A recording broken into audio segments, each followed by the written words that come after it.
To go first here, but there are a lot of calls from Democrats that are clearly showing that they want to change the rules. The Wall Street Journal wrote this editorial piece specifically on targeting the Electoral College this morning. And in that, Matt, they write, quote, the Electoral College helps check polarization by forcing presidential candidates to campaign in competitive states across the country instead of spending all their time trying to motivate turnout in populist partisan strongholds.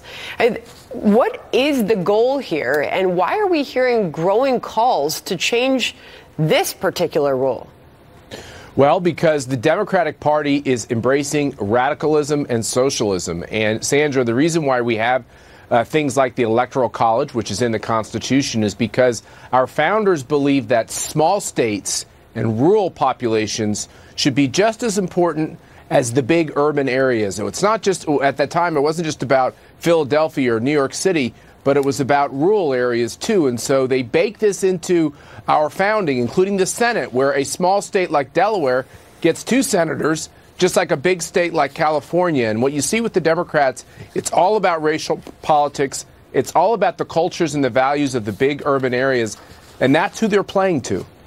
You know, as far as the latest polling is concerned, knowing that Joe Biden hasn't officially entered the race yet, here's the latest CNN poll on where things stand, assuming that he does enter the race. He leads in the latest poll at 28%. But there's a clear trend happening here where we are seeing Kamala Harris and Bernie Sanders on the rise. Bernie Sanders, 20%. Kamala Harris, 12%. Very interesting. She went on Jimmy Kimmel last night, and she said she fully intends to win, by the way.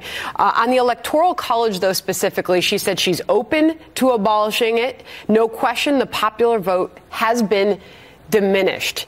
Is this going to be a winning message for them? Yeah, you know why the popular vote's been diminished, Sandra, is because you literally have Democrats who want to have an open southern border. They don't want to have borders in our country. When people get released into the interior of our country and they're here illegally, they then want to give them a credential like a driver's license. And then in Kamala Harris's home state of California, they have changed all the voting rules so that it's very easy for people who are not on the voting rolls to vote, or people remain on the voting rolls after they are dead or after they're no longer eligible to vote. This is a scam, and I really think it's important for the American people to understand what's at play. It's not that they actually want one person, one vote. It's not that they actually want the popular vote. It's that they want to run up the tally in the popular vote, including through these means, which I think most Americans find repugnant.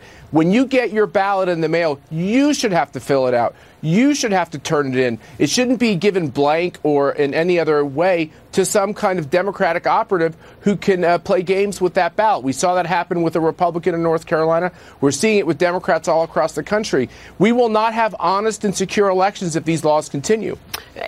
Kamala Harris was also asked last night about Joe Biden entering the race. Her response was more the merrier. Well, she might be happy then, because the Wall Street Journal headline this morning is this, quote, Joe Biden tells supporters he plans 2020 bid. In that Wall Street Journal piece, they are reporting that he is asking for help to line up contributions from major donors so that he can raise similar amounts to others already in the race, notably Beto O'Rourke and Kamala Harris and others, Bernie Sanders, so that he can raise that kind of money.